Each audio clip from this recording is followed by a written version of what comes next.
My name is Daniel Parker, and at 16, I learned that some people adopt children not out of love, but as an investment opportunity. Standing in the fluorescent-lit office of the Department of Children and Family Services, watching the woman I called Mom hand back my adoption papers like a defective purchase receipt, I had no idea that my entire childhood had been a carefully orchestrated financial scam. The story begins when I was 4 years old, though I wouldn't learn the truth until much later. My birth parents, Michael and Sarah Chin, were killed in a car accident caused by a drunk driver in Portland, Oregon. I survived the crash with minor injuries, but I lost everything. My parents, my home, my identity, and as I would eventually discover, my financial security. The drunk driver who killed my parents was a wealthy tech executive named Robert Morrison. His blood alcohol level was nearly 3 times the legal limit when he ran a red light and slammed into my parents' car.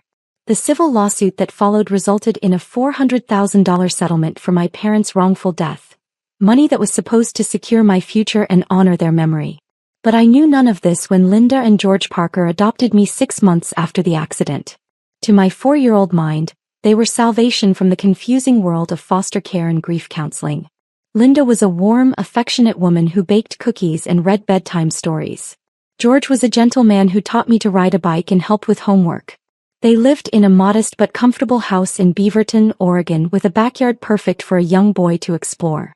For 12 years, I believed I had been blessed with loving adoptive parents who had chosen me out of pure kindness. Linda worked as a medical receptionist, George was a postal worker, and together they provided what seemed like a stable, caring home. They attended my school events, celebrated my birthdays, and told me regularly that I was wanted and loved. What I didn't understand was that their motivation for adopting me had nothing to do with building a family and everything to do with accessing the $400,000 settlement that came with me. The truth about my adoption began to unravel during my sophomore year of high school. I had always been a good student, but as college applications approached, conversations about my future became increasingly strained. When I expressed interest in attending Oregon State University to study engineering, Linda and George's reactions were telling. "College is expensive," George said, avoiding eye contact. "Maybe you should consider community college first or trade school. Not everyone needs a 4-year degree."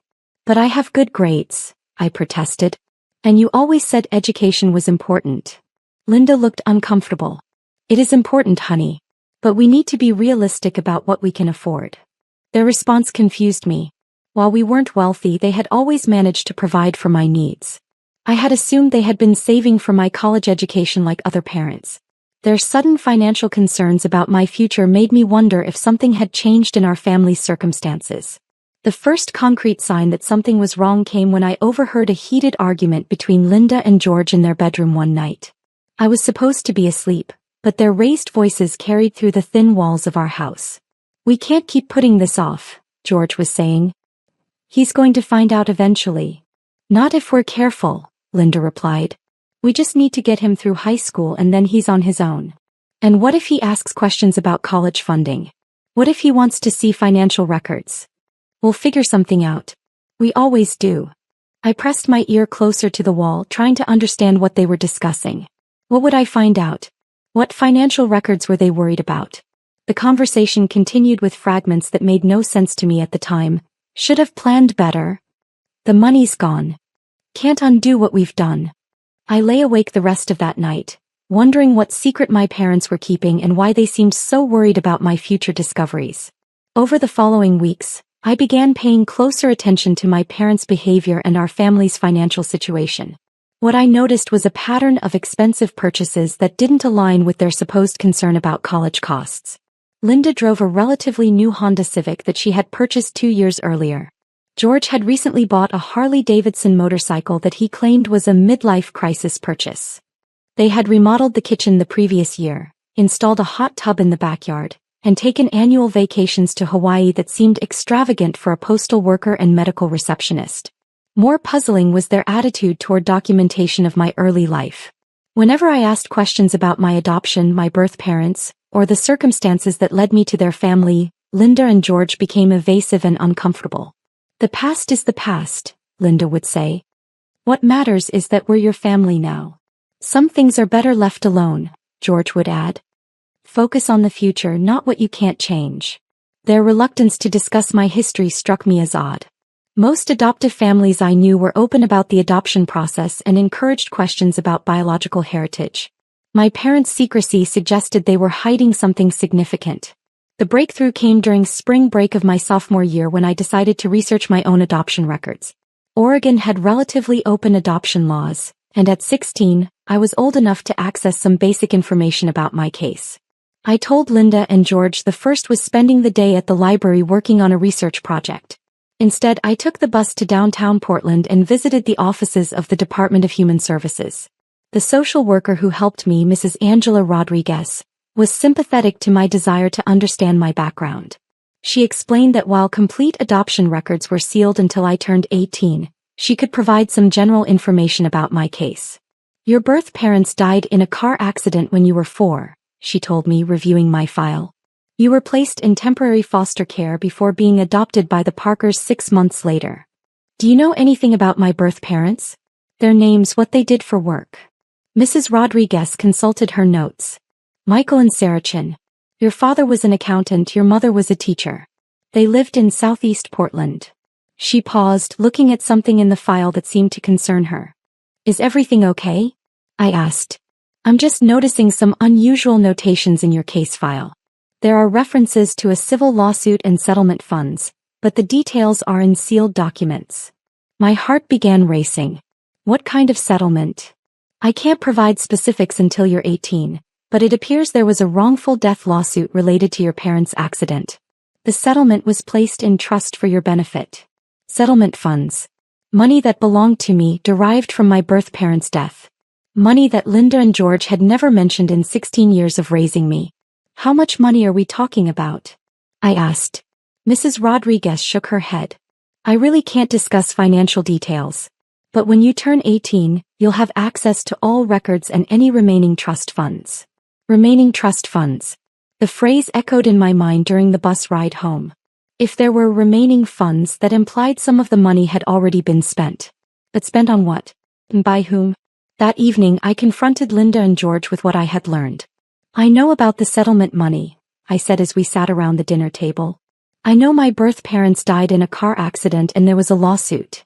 The color drained from both their faces. Linda set down her fork with trembling hands, while George stared at his plate as if it might provide answers. Who told you that? Linda asked, her voice barely a whisper. Does it matter? What matters is that you never told me. There's money from my parents' death that belongs to me, isn't there? George finally looked up, his expression a mixture of guilt and resignation. It's complicated, Daniel. How is it complicated? Either there's money that belongs to me or there isn't. Linda reached across the table as if to take my hand, but I pulled away. Honey, we used that money to raise you. To provide for your needs all these years. What do you mean you used it? The settlement was $400,000, George said quietly. It was placed in trust with us as trustees to use for your care and upbringing. I felt like the ground was shifting beneath me. $400,000. A sum that could have paid for college, graduate school, and provided financial security for years to come. Where is it now? I demanded. The silence that followed told me everything I needed to know. It's gone, Linda admitted. We spent it over the years on your expenses, food, clothing, medical care, housing. But I had been doing math in my head. Even generous estimates of my childhood expenses wouldn't account for $400,000 over 12 years. Unless they had been including their own lifestyle improvements as my expenses. The kitchen remodel was for my benefit? I asked sarcastically. The hot tub? Your car? Dad's motorcycle? We needed those things to provide you with a good home, George said defensively.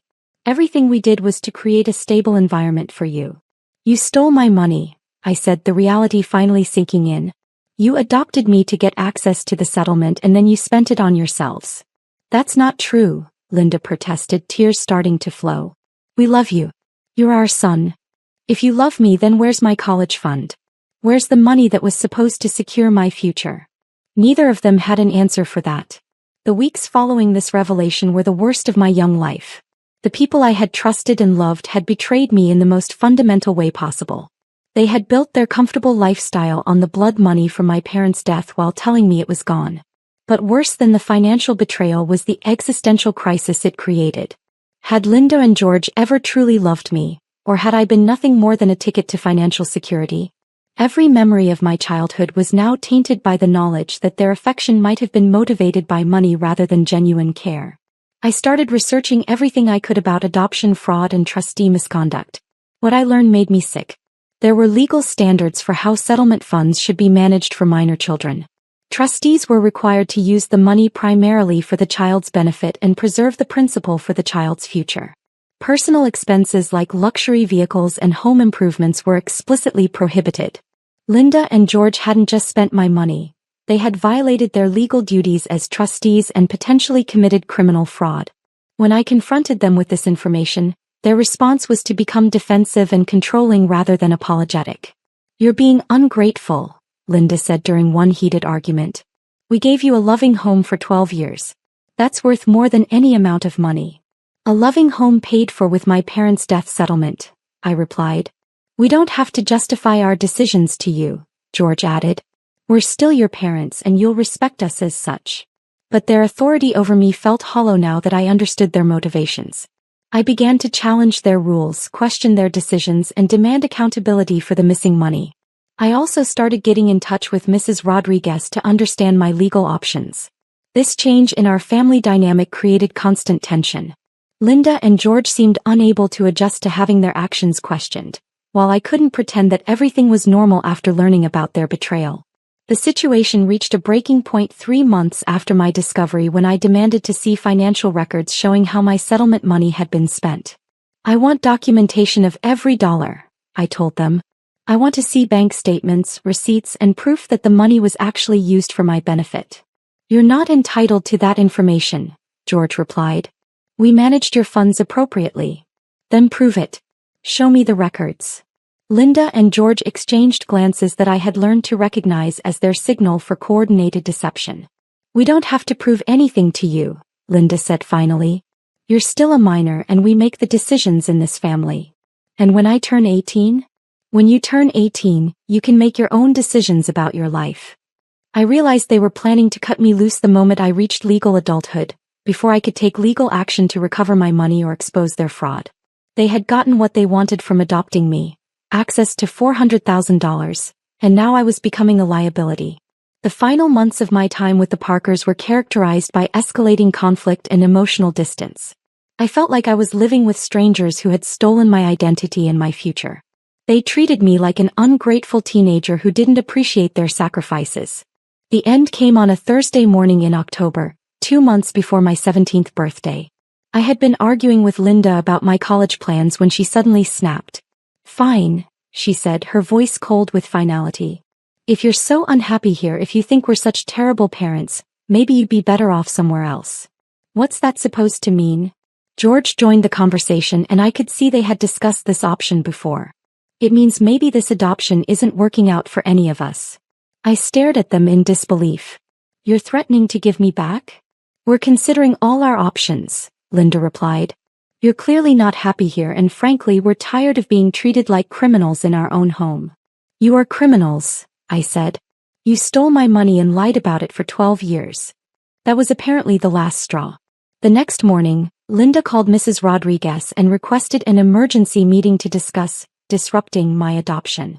2 days later, I found myself sitting in the same Department of Human Services office where I had first learned about my settlement money, watching the people who had raised me for 12 years hand back my adoption papers like I was a defective product they were returning to the store. "We can't handle him anymore," Linda told Mrs. Rodriguez, not looking at me as she spoke. "He's become impossible to live with. Disrespectful, angry, accusatory. We think he needs professional help that we're not qualified to provide." Mrs. Rodriguez looked confused and concerned. "This is very unusual. Adoption disruptions almost never happen with teenagers who have been in stable placements for over a decade. Daniel has some misconceptions about his trust fund," George explained. "He believes we mismanaged his money, and he's become obsessed with the idea that we owe him something." Misconceptions. I couldn't stay silent any longer.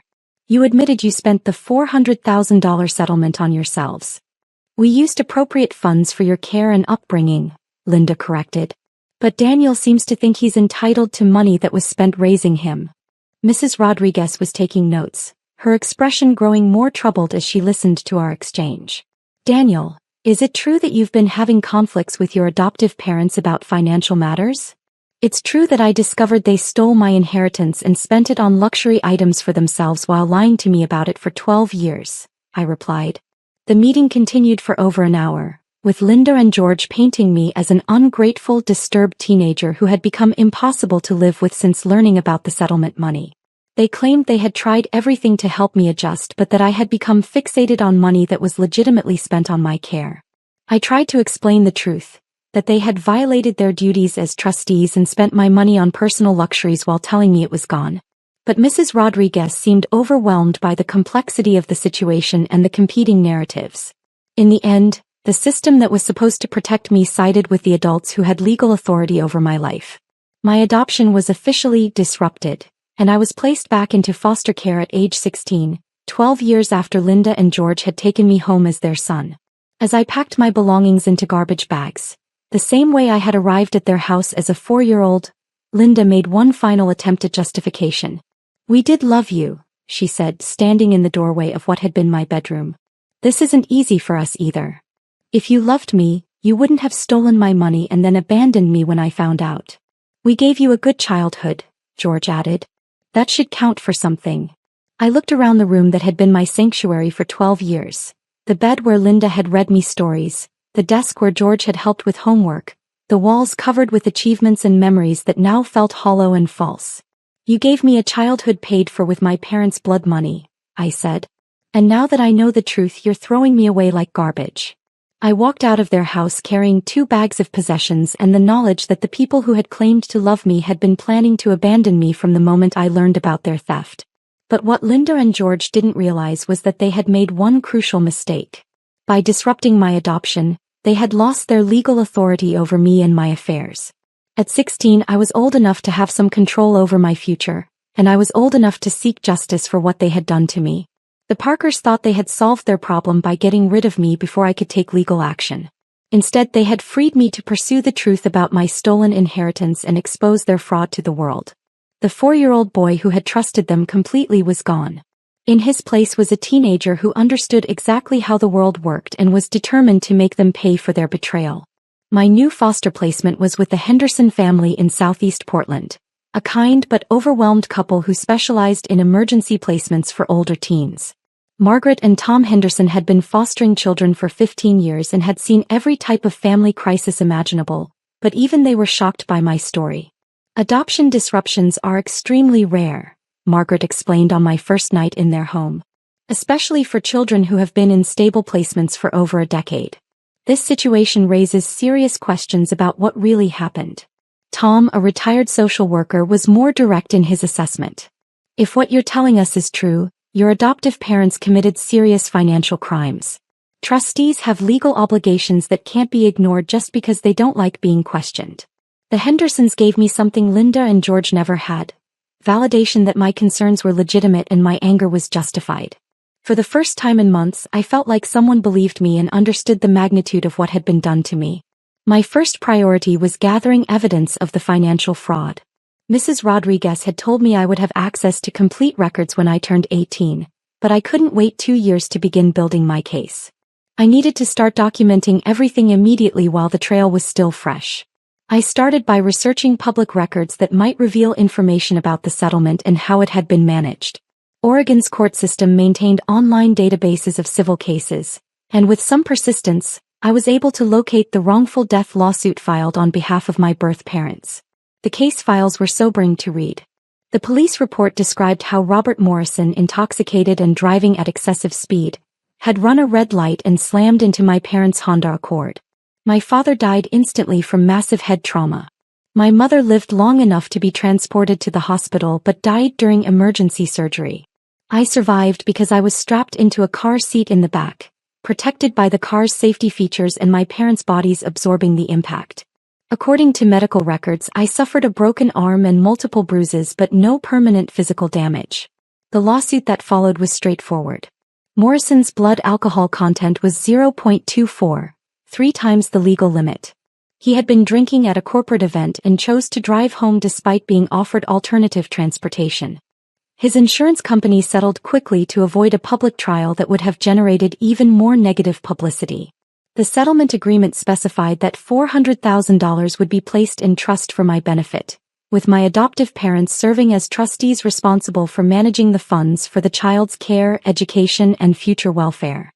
The money was to be invested conservatively and preserved primarily for my use as an adult.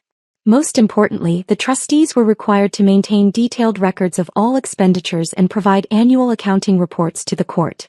These reports should have documented exactly how every dollar was spent and demonstrated that the money was being used appropriately.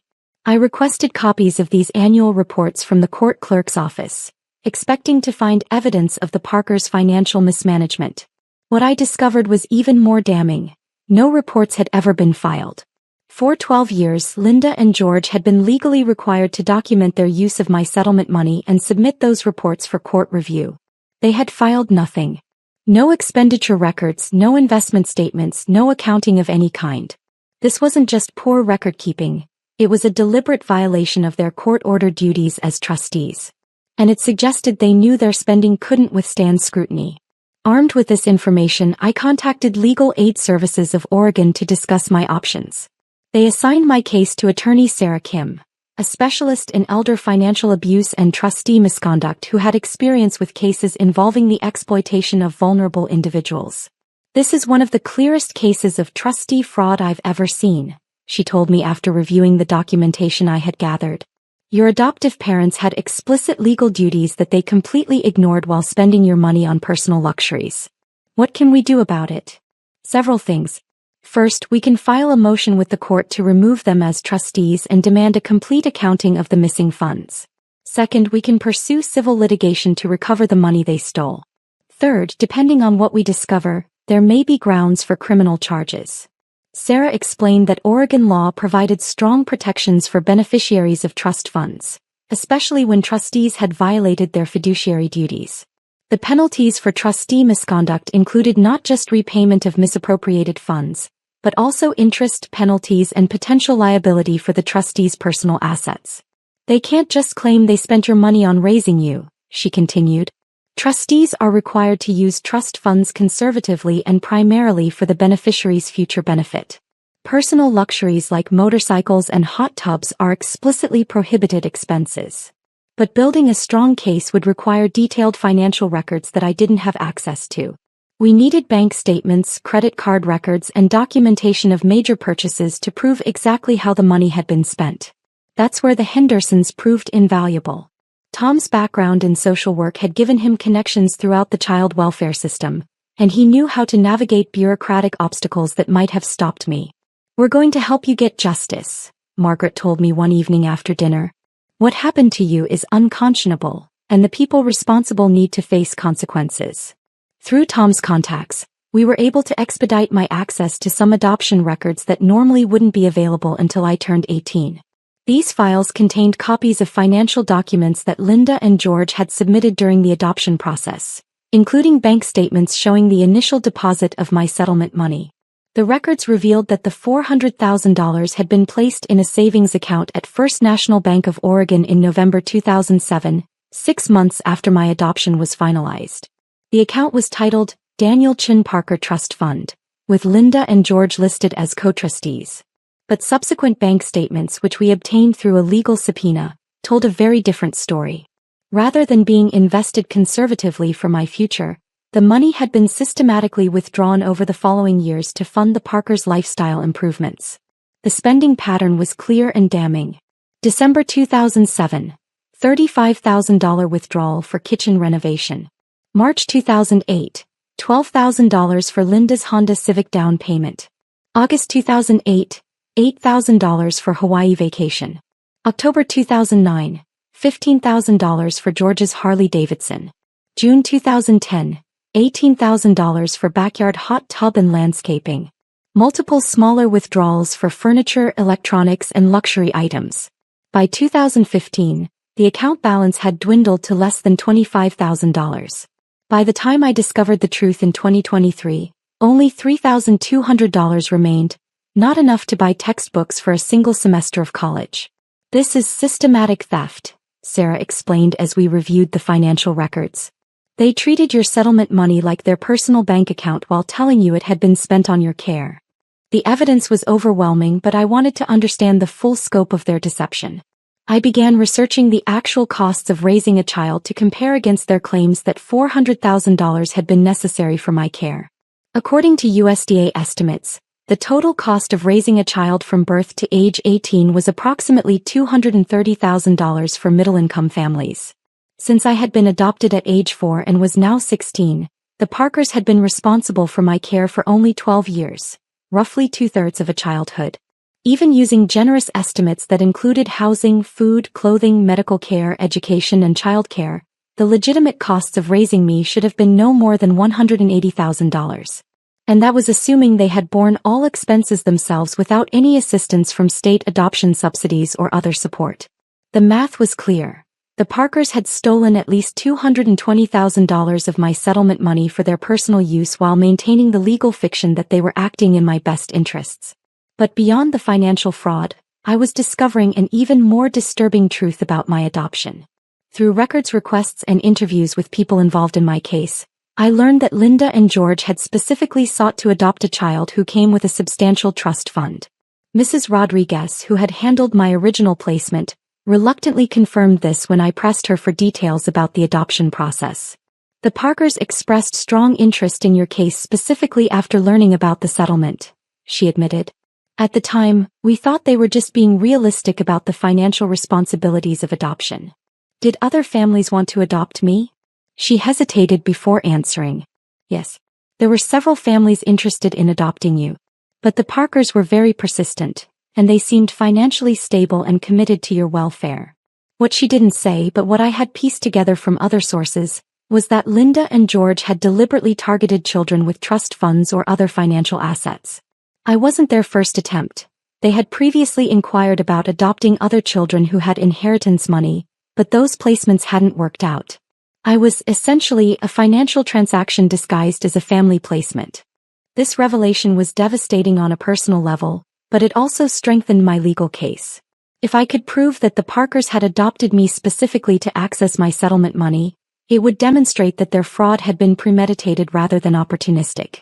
Working with Sarah Kim, I filed a comprehensive legal action against Linda and George in December 2023, 2 months after being returned to foster care. The lawsuit included multiple claims: breach of fiduciary duty as trustees, conversion and theft of trust fund assets, fraud in the adoption process, intentional infliction of emotional distress, violation of Oregon's elder financial abuse statutes. We also filed a motion requesting that the court freeze the Parkers' assets to prevent them from hiding money or transferring property to avoid judgment. The response from Linda and George was swift and predictable.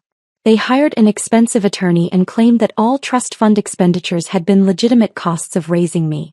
They portrayed themselves as loving parents who had sacrificed to provide me with a good home, only to be attacked by an ungrateful teenager who didn't understand the real costs of childcare. Their attorney, Robert Walsh, filed a motion to dismiss our lawsuit, arguing that the statute of limitations had expired and that my claims were barred because Linda and George had acted in good faith as my legal guardians. But Sarah had anticipated these defenses.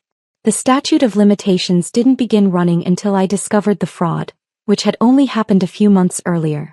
And the good faith defense was undermined by their failure to file required accounting reports and their systematic use of trust money for personal luxuries. More importantly, we had evidence that their fraud was ongoing. As recently as 2022, they had withdrawn money from my depleted trust account to pay for George's motorcycle maintenance, claiming it was a transportation expense necessary for my care. The court scheduled a hearing for February 2024 to consider both our motion to freeze assets and their motion to dismiss. In preparation for this hearing, Sarah arranged for expert testimony from financial professionals who would explain how trustees are supposed to manage trust funds and why the Parkers' conduct was inexcusable. But I wanted to do more than just win a legal victory. I wanted to expose what had happened to me so that other children wouldn't fall victim to similar schemes. Through my research, I had discovered that adoption-related financial fraud was more common than most people realized. Unscrupulous individuals sometimes targeted children with trust funds, inheritance money, or Social Security survivor benefits, adopting them specifically to gain access to those funds. The system had few safeguards to prevent this type of exploitation.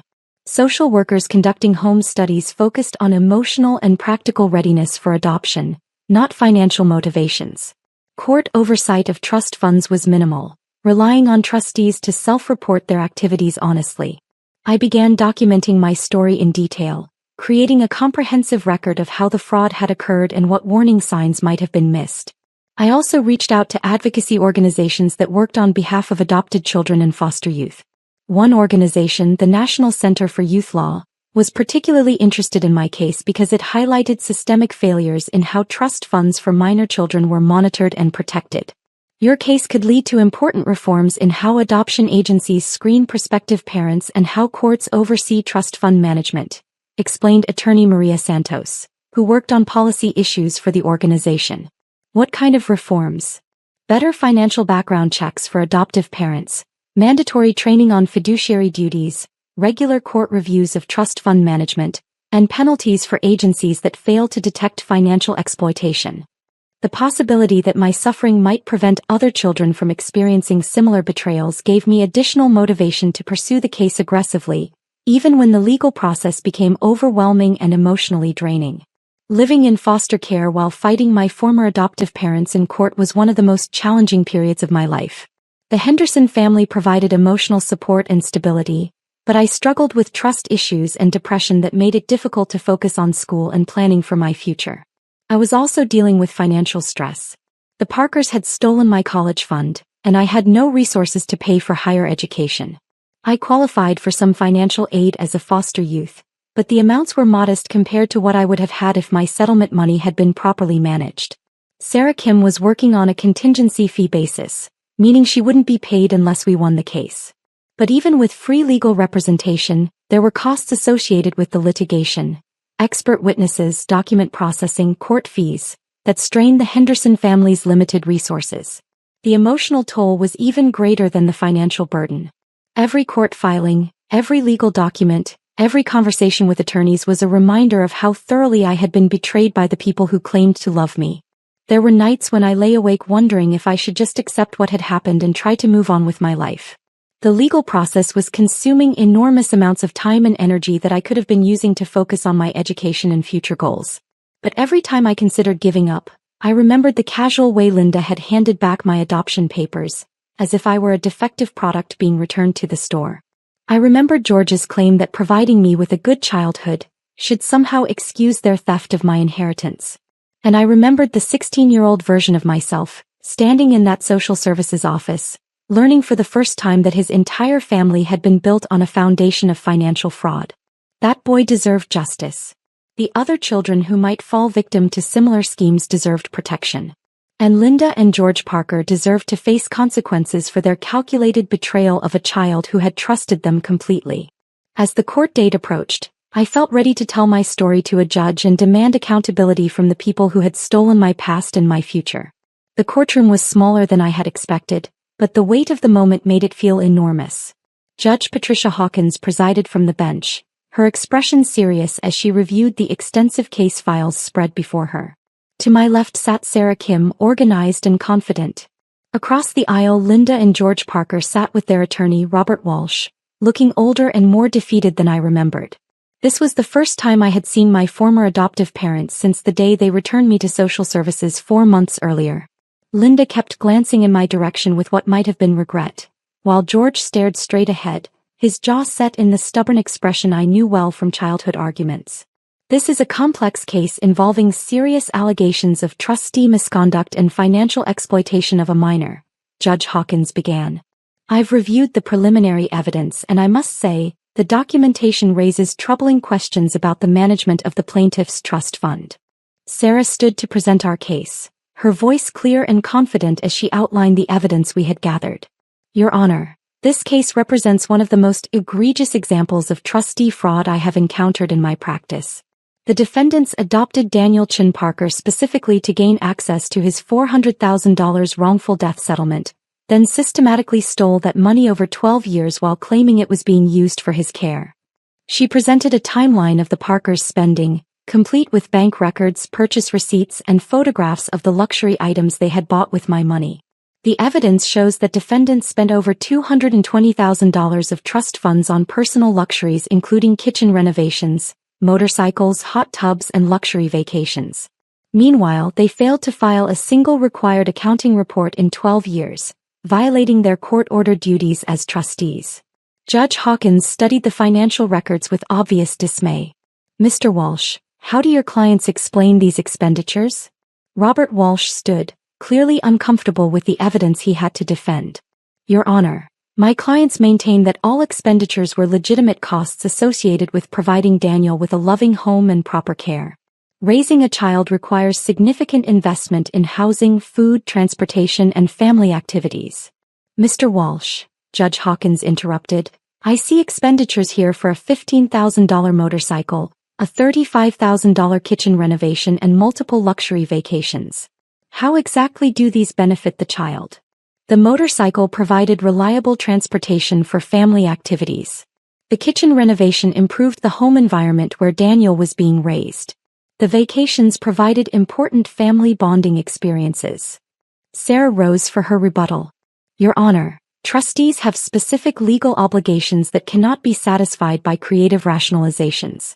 Trust funds must be managed primarily for the beneficiary's future benefit, not converted into lifestyle improvements for the trustees." She presented testimony from Dr. Amanda Foster, a financial expert who had analyzed the Parkers' spending patterns.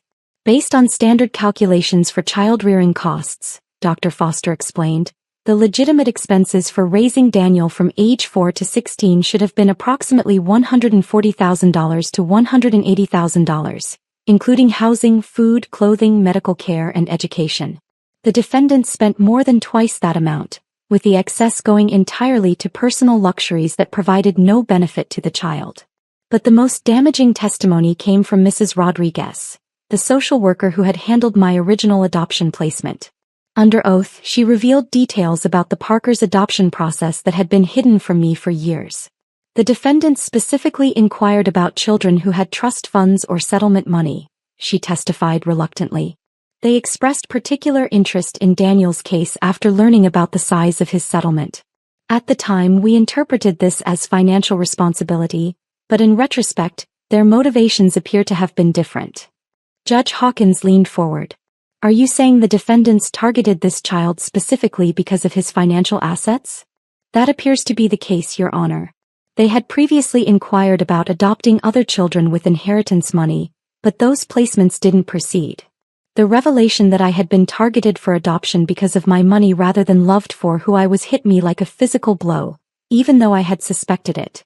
Hearing it confirmed under oath made the betrayal feel fresh and devastating all over again." Robert Walsh attempted to minimize this testimony by arguing that the Parkers' interest in financial matters was simply practical planning, but Judge Hawkins seemed unimpressed by these explanations. The court also heard testimony from Margaret and Tom Henderson about my condition when I was returned to foster care at age 16. "Daniel was devastated and confused," Margaret testified. "He couldn't understand how the people who had raised him could abandon him simply for asking questions about money that belonged to him. The psychological impact of this betrayal has been severe." When it came time for Linda and George to testify in their own defense, their explanations were weak and contradictory. Linda took the stand first, clearly nervous as Sarah questioned her about specific expenditures from my trust fund. "Mrs. Parker, can you explain how purchasing a $15,000 motorcycle benefited Daniel's care and upbringing?" "George needed reliable transportation to take Daniel to activities and appointments." "But the family already owned 2 cars, correct?" "Yes, but..." "And the motorcycle was a recreational vehicle that Daniel was not allowed to ride due to safety concerns?" Linda struggled to answer. "It was for family use." "Mrs. Parker, did you ever consider that spending Daniel's inheritance money on luxury items might be inappropriate? Everything we did was to provide Daniel with a good home. Including the $18,000 hot tub that was installed in your backyard? That was for the family's enjoyment and relaxation. Paid for with money intended to secure Daniel's future?" Linda's composure began to crack. "We loved Daniel. Everything we did was because we loved him." George's testimony was even worse. When confronted with the systematic pattern of spending, he became defensive and hostile. "Mr. Parker, Why did you never file the required annual accounting reports with the court? We didn't know we were supposed to do that. Sarah presented him with copies of the court orders that explicitly required annual reports. These documents were provided to you when you became trustees. They clearly state your reporting obligations. George studied the papers, his face reddening. We must have missed that. For 12 consecutive years? We were busy raising a child. Too busy to comply with court orders regarding the management of his money? We managed his money fine. Mr. Parker, how do you explain the fact that a $400,000 trust fund intended to secure Daniel's future has been reduced to $3,200? George's anger finally erupted. We gave that boy everything. A good home, food, clothes, education. We loved him like our own son. If he can't appreciate that, if he's going to sue us over money, then maybe we made a mistake adopting him in the first place. The courtroom fell silent. Judge Hawkins stared at George with obvious displeasure. Mr. Parker, are you suggesting that providing basic care to an adopted child justifies stealing his inheritance money? George realized he had made a mistake, but the damage was done. That's not what I meant. But it was exactly what he had meant, and everyone in the courtroom knew it. When the testimony concluded, Judge Hawkins took a brief recess before delivering her ruling. I sat in the hallway with Sarah and the Hendersons, trying to process everything I had heard. How do you think it went? I asked Sarah. Their own testimony destroyed their case, she replied. When George said maybe they made a mistake adopting you, he essentially admitted that their love was conditional on your gratitude for their theft. 20 minutes later, we reconvened for Judge Hawkins' decision. This court has rarely seen such a clear-cut case of trustee misconduct and financial exploitation, she began. The defendants were entrusted with managing substantial funds for a child's benefit, and they systematically violated that trust for their own personal gain. She outlined her findings methodically. First, the defendants failed to comply with court-ordered reporting requirements for 12 consecutive years, demonstrating a deliberate disregard for their legal obligations. Second, they spent trust funds on personal luxuries that provided no benefit to the beneficiary, in clear violation of their fiduciary duties. Third, they targeted the plaintiff for adoption specifically because of his financial assets, treating him as a source of income rather than a child in need of a loving home. Fourth, when confronted with evidence of their misconduct, they abandoned the child rather than accept accountability for their actions. Judge Hawkins paused, allowing the weight of her words to settle over the courtroom. The court finds the defendants liable for breach of fiduciary duty, conversion, fraud, and intentional infliction of emotional distress. They are hereby ordered to repay the full amount of misappropriated trust funds, plus interest and penalties, totaling $547,000. I felt a surge of vindication mixed with relief. The judge had understood exactly what had happened and was holding Linda and George accountable for their crimes. But Judge Hawkins wasn't finished. Additionally, this court is referring this case to the district attorney's office for investigation of potential criminal charges. The defendant's conduct appears to constitute theft, fraud, and exploitation of a vulnerable person under Oregon law. Linda began crying audibly while George sat in stunned silence. The reality that they might face criminal prosecution in addition to the civil judgment was clearly overwhelming. Furthermore, the judge continued, this court finds the defendant's treatment of the plaintiff after he discovered their fraud to be particularly reprehensible.